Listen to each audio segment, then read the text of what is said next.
Fundamentals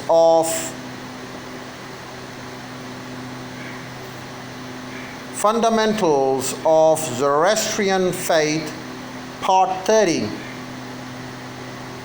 Under Kobad or Kavad, 488-496 BCE, and then 499 to 531 BCE, Iran traversed its gravest social and religious crisis under the impact of Mazdak.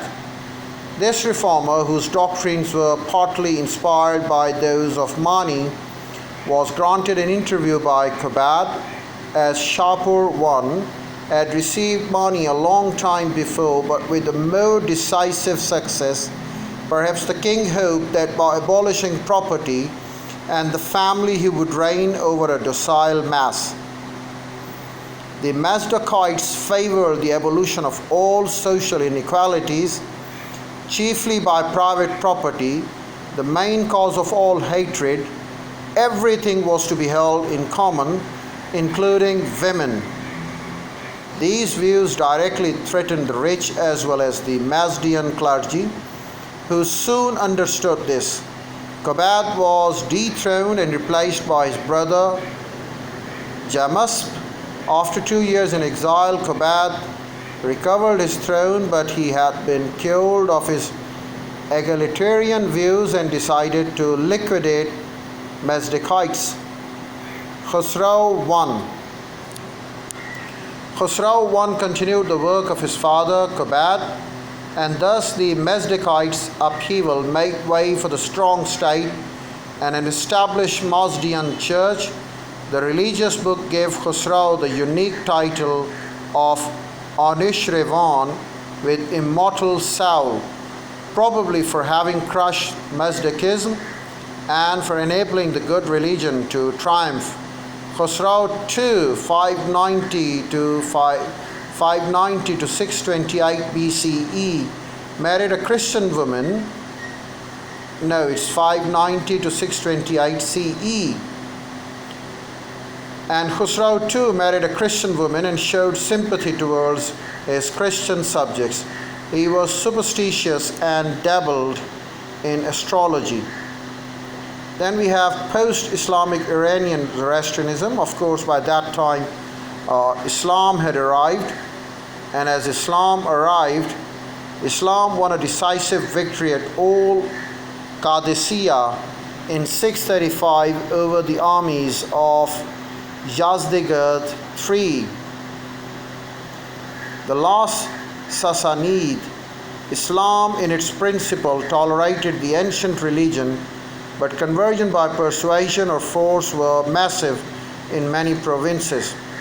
When Islam found its way in Persia, Islam adopted the principle of not forcing anyone into their religion. They just spread the message of Islam. They did not force anyone to Islam. They did not force any of the conversion. And in fact, they made the country more peaceful, more comfortable, and more adorable in their reign for the non-Muslims. So nothing went against the Zoroastrians under the rule of Islam. Yeah, there were Parsis in India. From 10th century onward, groups of Zoroastrians emigrated to India, where they found asylum in Gujarat. So there are two sects of Zoroastrians in India. We call them Gujaratis or we call them Parsis. Their connection with their co-religionist in Iran seems to have been almost totally broken until the end of the 15th century.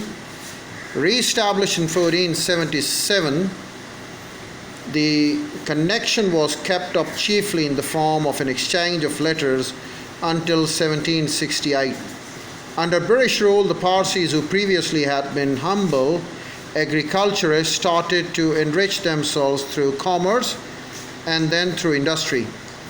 They became a most prosperous and modern community centered in Bombay, and formerly they had adopted Gujarati language and the dress of Hindu Malu Later they adopted British customs, British dress, education of the girls, and the abolition of child marriages.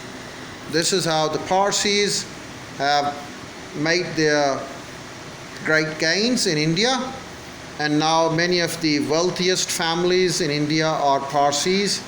Industrialists in India are Parsis. As I've already told you, Tata and many of the other families, they are Parsis, and they have not only made the great name in India but also the great name all over the world. That's all for the fundamentals of Zoroastrian faith in 30 episodes, and every episode ranges to 5 minutes or more. So here I conclude, and I'll bring more videos tomorrow. That's all for the day. Bye bye, take care, talk to you tomorrow.